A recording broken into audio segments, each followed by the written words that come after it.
Hello students, welcome to my YouTube channel math by sir M K. जैसा कि आपने thumbnail देख के पढ़ लिया होगा कि introduction of 9th class math Sindh text book board. तो इस लेक्चर में मैं 9th क्लास की जो मैथ है सिंध टेक्स्ट बुक बोर्ड उसका इंट्रोडक्शन दूंगा फर्स्ट चैप्टर का, और उसके अलावा इसमें जितने भी चैप्टर्स हैं मैं कोशिश करूंगा कि सारे चैप्टर्स को अच्छे तरीके से हर एक लेक्चर में बोर्ड के जरिए आपको मैं समझाऊं। और मैं ये भी कोशिश करूंगा कि 6th क्लास से लेके इंटर क्लास तक जो भी सिंध टेक्स्ट बुक बोर्ड हैं उनको मैं इसी अपने channel math by sir M K में क्लियर कराने की कोशिश करूंगा, और बिल्कुल अच्छे मेथड्स के साथ, शॉर्ट ट्रिक्स एंड टिप्स के साथ, क्योंकि जो भी मेरी सीरीज चलेंगी वो लेक्चर वाइज चलेंगी, चैप्टर वाइज चलेंगी, और आपको कोई भी लेक्चर मिस नहीं होगा। और नंबर वाइज जो भी लेक्चर होंगे उनको मैं एक प्लेलिस्ट बना के उनकी सीरीज में अपलोड कर दूंगा। और ये मेरा जो चैनल है मैथ बाय सर एम के, ये डिफरेंट यूनिवर्सिटी के पास पेपर भी इसी चैनल पे मैं सॉल्व कराऊंगा। इसके अलावा जो भी सिंध लेवल पर टेस्ट होती हैं उसमें जो मैथ के क्वेश्चंस आते हैं उनको भी मैं सॉल्व कराता हूँ, उनके पास पेपर्स और बहुत कुछ इस चैनल में आपको मिलेगा। मैं आपको बता दूं, आज से हम स्टार्ट करेंगे Sindh text book board 9th class की मैथ जो कि न्यू एडिशन है। उसमें जो भी चैप्टर्स हैं उनको मैं अच्छे तरीके से आपको क्लियर कराऊंगा, और एक एक चीज को हम अच्छे तरीके से पढ़ेंगे। इंशाल्लाह कोई भी चीज आपकी इस बुक में से नहीं रहेगी। मैं कोशिश करूंगा कि सारी जो चीजें हैं आपको अच्छे तरीके से और 1 बाय 1 लेक्चर के जरिए आप तक मैं पहुंचाऊं। तो जैसा कि आप प्रीवियस क्लासेस में 8th में आपने पढ़ा होगा, नंबर के टाइप्स पढ़े होंगे, जिसमें natural number, whole number, even number, odd number, composite number, prime numbers. और अब आप इसमें इस चैप्टर में कुछ न्यू चीजें पढ़ेंगे जो कि मैंने पहले से ही बोर्ड पे लिख दी हैं। तो आए हम देखते हैं बोर्ड की तरफ कि जो हमारा इंट्रोडक्शन है उसको डिस्कस करते हैं। सबसे पहले हम देखते हैं रियल एंड कॉम्प्लेक्स नंबर। ठीक है, हम 9th क्लास की बुक में रियल एंड कॉम्प्लेक्स नंबर पढ़ेंगे। तो आपने नंबर से अंदाजा लगा लिया होगा कि हमने पहले भी नंबर पढ़े हैं, लेकिन इसमें एक न्यू चीज ऐड हुई है जो कि रियल नंबर्स। तो आपको रियल नंबर्स का पता नहीं है तो इस लेक्चर में मैं आपको वो भी हिंट दे दूंगा कि रियल नंबर क्या होते हैं। उसके अलावा कॉम्प्लेक्स नंबर भी मैं आपको बता दूंगा कि किस लिए हमने कॉम्प्लेक्स नंबर को इजाद किया, और कॉम्प्लेक्स नंबर क्या होते हैं, उनके ऑपरेशंस क्या होते हैं। ये सारी चीजें इस इंट्रोडक्शन में मैं आपको डिस्कस करूंगा। तो ये 9th की जो बुक है वो ऐसा समझिए कि हार्ड नहीं है, डिफिकल्ट नहीं है, बिल्कुल ईजी है। अच्छे तरीके से अगर इसको समझा जाए तो ये बिल्कुल आप फिंगर टिप्स पर कर सकते हैं। और मैथ जो कंप्लीटली डिपेंडेंट होती है वो प्रैक्टिस पे होती है। जितने आप प्रैक्टिस करेंगे उतनी आपको मैथ आएगी। तो कोई टाइम था जैसे मैं आपको बता दूं कि मैंने कभी 9th की मैथ नहीं पढ़ी, मैट्रिक की भी मैथ नहीं पढ़ी, लेकिन जब मैंने इंटर पास किया तो फिर रियलाइज किया कि मैंने क्या किया।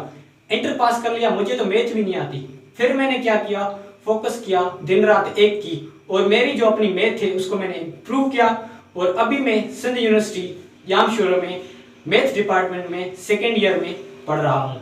और उसके साथ साथ मैंने ये चैनल भी बनाया है कि बहुत से जो स्टूडेंट्स मैथ में वीक हैं उनको ये बेनिफिट हो, उनको फायदा हो, उन तक मैं अच्छे तरीके से अच्छे मेथड्स के साथ मैथ उनको पढ़ाऊं। तो हम आ जाते हैं अपने इंट्रोडक्शन की तरफ। 9th क्लास की जो new edition Sindh text book board है, रियल एंड कॉम्प्लेक्स नंबर्स। सबसे पहले इसको हम क्लियर करते हैं।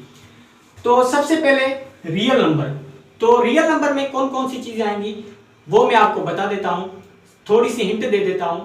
इसके बाद जो भी मेरे लेक्चर्स आएंगे उनमें मैं आपको ये नंबर्स के टाइप अच्छे तरीके से 1 बाय 1 करके पढ़ाऊंगा। इसके मिसाल के जरिए समझाऊंगा कि आपको ये नंबर सिस्टम है, जो नंबर्स हैं, नंबर्स के टाइप हैं, अच्छे तरीके से क्लियर हो जाएं। फिलहाल रियल नंबर की मैं आपको डेफिनेशन बता दूं, the combination of rational and irrational. तो सर आपने तो बता दी कि real number combination of rational and irrational है, पर सर अभी हमें यही नहीं पता कि रेशनल क्या है, इरेशनल क्या है। फिर उसमें भी टाइप आ जाते हैं, तो हम उतना डिटेल में नहीं जा रहे। ये सिर्फ इंट्रोडक्शन था किसका, 9th क्लास की जो new edition Sindh text book board है उसका। एक रियल नंबर में एक रेशनल नंबर आ जाता है, एक इरेशनल नंबर आ जाता है। और रेशनल नंबर की डेफिनेशन कुछ यूं है, रेशनल नंबर को Q से डिनोट करते हैं। Q is equal to x such that x a upon b where a b is integers and b does not equal to 0। इसका मतलब है कि ऐसे नंबर्स जिनको हम a और b की फॉर्म में लिख सकें जहां हमारा b जो है वो 0 के बराबर नहीं होना चाहिए। ठीक है, जैसे हम कुछ मिसाल लेके समझते हैं कि रेशनल नंबर क्या होते हैं। इसकी मिसाल कुछ हम यूं लेंगे कि a और b लिखा हुआ है, a और b लिखा हुआ है, a का मतलब है कोई भी नंबर, b का मतलब है कोई भी नंबर, तो a और b की फॉर्म में लिख सकें, यानी कि 2/3 ये आपका रेशनल नंबर है। ठीक है, a और b की फॉर्म में, where a and b belongs to integer, जहां a और b इंटीजर हैं। तो इंटीजर क्या होते हैं? 0 +1 +2 +3 -1 -2 -3, इस तरह से इंटीजर होते हैं। उसके बाद हम आ जाते हैं डेफिनेशन, जो थोड़ी सी मैं आपको बता देता हूं। इरेशनल नंबर, इसको जो हम डीप में पढ़ेंगे वो मेरा जो नेक्स्ट लेक्चर होगा उसमें पढ़ेंगे। तो इरेशनल नंबर्स क्या होते हैं? इरेशनल ऐसे नंबर हैं जिनको हम a और b की फॉर्म में नहीं लिख सकते। इसका मतलब है कि हम फ्रैक्शन में ना लिखें। तो इसकी डेफिनेशन जो है सेट बिल्डर फॉर्म में गिवन है हमें। q डैश, इसको q डैश से जाहिर करते हैं। ठीक है, x सच दैट x जैसे कि डज नॉट, ठीक है, क्या है? Does not equal to a और b, a और b के इक्वल नहीं है, where a b is integers and b does not equal to 0। इसमें भी यही बात है कि ऐसी नंबर्स जिनको हम फ्रैक्शन की सूरत में ना लिख सकते हैं और b हमारा 0 के बराबर नहीं होना चाहिए। सबसे पहले तो रेशनल नंबर्स जिनको हम a और b की फॉर्म में लिख सकें, यानी कि फ्रैक्शन में लिख सकें। उसके बाद इरेशनल नंबर जिसको हम a और b की फॉर्म में ना लिख सकते। तो दो चीजें आपको क्लियर हो गई होंगी। अब हम आ जाते हैं इंटीजर्स। तो इंटीजर्स मैं आपको बता दूं कि इंटीजर्स में सिर्फ पॉजिटिव नंबर्स, नेगेटिव नंबर्स और इंक्लूडिंग 0 होता है। ठीक है, तो इसमें इंटीजर्स हैं। इंटीजर को मैं बता दूं कि z से डिनोट करते हैं। 0 +1 +1 -1 +2 -2 +3 -3, ऐसे अप टू सोन चलते रहेंगे। ठीक है, प्लस माइनस में जो भी नंबर होते हैं हम उनको इंटीजर बोलते हैं। उसको नॉन इंटीजर्स, अभी नॉन इंटीजर्स कौन से होंगे? Rational numbers. रेशनल नंबर्स जो भी हैं वो नॉन इंटीजर्स हैं।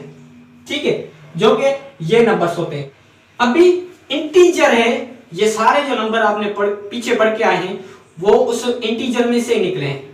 सारे नंबर्स इंटीजर्स में से ही निकले हैं। और इवन इंटीजर्स हैं। इवन इंटीजर्स कौन से हैं? 0 +-2 +-4, ये इवन इंटीजर्स हैं। होल नंबर ये 0 से स्टार्ट होते हैं और अप टू सोन चलते रहते हैं, जैसे 0 1 2 3 4 5 6 अप टू सोन। उसके अलावा नेचुरल नंबर, अभी नेचुरल नंबर जो होता है उसको हम काउंटिंग नंबर्स भी बोलते हैं, जो 1 2 3 4 5 6 7 अप टू सोन होते हैं। उसके अलावा नेचुरल नंबर में प्राइम नंबर भी आ जाते हैं। Prime number, the numbers which divide by itself, जो अपने आप से डिवाइड हो वो प्राइम नंबर होते हैं। 2 3 5 7 ये प्राइम नंबर है। उसके बाद ऑड इंटीजर्स भी इसी में आ जाते हैं, जैसे कि +1 -1 +3 -3 +5 -5। तो आपने देखा कि रियल नंबर में सारे नंबर एग्जिस्ट कर रहे हैं। तो हमने देखा कि जो सारी कैटेगरीज नंबरों की आ रही है, जो रियल में आ रही है, रेशनल है, इरेशनल है, इवन है, ओड है, इंटीजर है, कंपोजिट है, ये सारे नंबर्स एग्जिस्ट कर रहे हैं किसमें? रियल नंबर में। तो हम कह सकते हैं real number is the father of all number. Real number एक ऐसा नंबर है जो सबका, ऐसे समझिए सबका बाप होता है। ठीक है, तो रियल नंबर में से ही दूसरे नंबर सारे बन रहे होते हैं। तो आए मैं अब आपको बताता हूं कि कॉम्प्लेक्स नंबर क्या होते हैं। इसको थोड़ा सा मैं आपको इंट्रो दे दूंगा और उसके बाद हम इसके जो भी लेक्चर की सीरीज है उसको हम कंटिन्यू करेंगे, क्योंकि जो हमारा चैप्टर है वो है रियल एंड कॉम्प्लेक्स नंबर। तो स्टूडेंट्स, फाइनली मैंने कॉम्प्लेक्स नंबर की डेफिनेशन और उसके जो मेन पॉइंट्स हैं वो भी लिख लिए हैं। इसको भी मैं आपको थोड़ा सा बता देता हूँ कि कॉम्प्लेक्स नंबर क्या होता है। इस चैप्टर में जब हम कॉम्प्लेक्स नंबर पढ़ेंगे तो उसको हम डीपली पढ़ेंगे। तो सबसे पहले हम देखते हैं कि कॉम्प्लेक्स नंबर की डेफिनेशन क्या है। कॉम्प्लेक्स नंबर हमने देखा कि हमारा जो चैप्टर का नाम है वो है रियल एंड कॉम्प्लेक्स नंबर। तो रियल के नंबरों के बारे में मैंने आपको बताया और अब हम कॉम्प्लेक्स नंबर की तरफ आ गए हैं और मैंने जो कॉम्प्लेक्स नंबर की डेफिनेशन और उसके जो मेन पॉइंट्स हैं वो लिख लिए हैं। तो सबसे पहले मैं आपको कॉम्प्लेक्स नंबर की डेफिनेशन बताऊंगा और उसके अलावा उसके जो मेन पॉइंट्स हैं वो भी आपको बताऊंगा। तो कॉम्प्लेक्स नंबर की डेफिनेशन क्या है? A number of the form a plus iota b where a and b are real number and iota is an imaginary unit, iota is equal to -1 is called complex number and it is denoted by z. Z is equal to 3 plus 4 iota is an complex number। जैसे कि आपको पता है कि real numbers क्या होते हैं। Real number is called father of all numbers, जिसमें इवन, इंटीजर, माइनस, प्लस सब कुछ आ जाता है।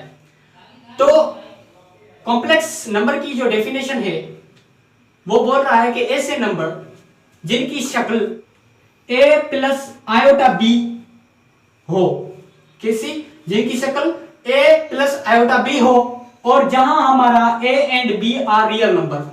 a और b हमारा रियल नंबर हो सकता है, चाहे वो -1 हो, -2 हो, 0 भी हो सकता है, प्लस माइनस कुछ भी हो सकता है। रियल नंबर में बहुत सारे नंबर होते हैं। Is real number and iota is an imaginary number. Iota जो एक है वो ख्याली नंबर है, जिसको साइंसदानों ने जब रेडिकल में माइनस आ जाता है तो उस चीज को सॉल्व करने के लिए उन्होंने एक ख्याली नंबर इजाद किया जिसका नाम उन्होंने आयोटा रखा। मैं आपको बता दूं कि आयोटा एक ग्रीक वर्ड है जिसको आई और उस पर डॉट देते हैं या आई लिख देते हैं तो ये हमारा हो जाता है आयोटा। ठीक है, और ये क्या है? हमारा एक इमेजिनरी यूनिट है। इमेजिनरी से मुराद एक ख्याली नंबर है, ख्याली यूनिट है। और मैं आपको बता दूं कि आयोटा जो कि बराबर होता है इक्वल टू रेडिकल -1 के बराबर होता है। आयोटा किसके बराबर होता है? Iota is equal to radical -1 के बराबर होता है। उसके अलावा इसको हम कॉम्प्लेक्स नंबर कहते हैं and it is denoted by z। इसको z से डिनोट करते हैं। आपने देखा कि z is equal to 3 plus 4 iota लिखा हुआ है, ये एक कॉम्प्लेक्स नंबर लिखा हुआ है। और मैं आपको बता दूं कि iota square is equal to -1 के भी बराबर होता है। Iota square is equal to -1 के भी बराबर होता है। कैसे?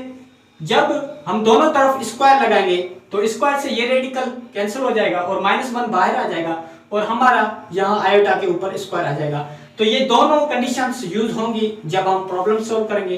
तो आपको याद करना हो iota is equal to radical -1 के बराबर है और iota square is equal to -1 के बराबर है। तो इसमें नंबरों के नाम भी रखते हैं हम कि जो फर्स्ट जो हमारा नंबर होता है उसको हम रियल पार्ट कहते हैं और सेकंड जो नंबर जिसके साथ आयोटा होता है उसको इमेजिनरी पार्ट बोलते हैं। तो सबसे पहले बता दूं कि फर्स्ट जो नंबर होगा वो हमारा रियल पार्ट होगा और सेकंड जो नंबर होगा हमारा इमेजिनरी पार्ट होगा। क्यों इमेजिनरी होगा? क्योंकि उसके साथ हमारा ख्याली एक नंबर लगा हुआ है जिसको हम आयोटा बोलते हैं। उसके अलावा आपको मैं बता दूं कि जो कॉम्प्लेक्स नंबर हैं उनको हम ऑर्डर फॉर्म में भी लिख सकते हैं, यानी कि ब्रैकेट देके बीच में कॉमा देके उनको सेपरेट करके लिख सकते हैं। तो मैंने आपको सिर्फ इस चैप्टर में इंट्रोडक्शन दिया कि 9th क्लास का जो फर्स्ट चैप्टर था रियल एंड कॉम्प्लेक्स नंबर, उसका मैंने आपको इंट्रोडक्शन दिया। तो अब हम अपनी जो सीरीज है वो स्टार्ट करेंगे। अगर ये वीडियो आपको अच्छी लगी है तो इस वीडियो को लाइक करें, मेरे चैनल को सब्सक्राइब करें और अपने दोस्तों के साथ शेयर करें। जो भी 6, 7, 8, 9 फर्स्ट ईयर मैट्रिक में जो भी बच्चे पढ़ते हैं जिनकी मैथ अच्छी नहीं है, आप मेरी उनको लिंक दे मेरे चैनल से, वो अपनी बेसिक मैथमेटिक्स है उसको स्ट्रॉन्ग कर सकते हैं और प्लस में यहाँ से सीरीज वाइज लेक्चर भी उनको प्रोवाइड होंगे। तो मिलते हैं नेक्स्ट लेक्चर में जहां हम स्टार्ट करेंगे रियल एंड कॉम्प्लेक्स नंबर। तब तक के लिए दुआ में याद रखना। अल्लाह हाफिज। Thank you for watching.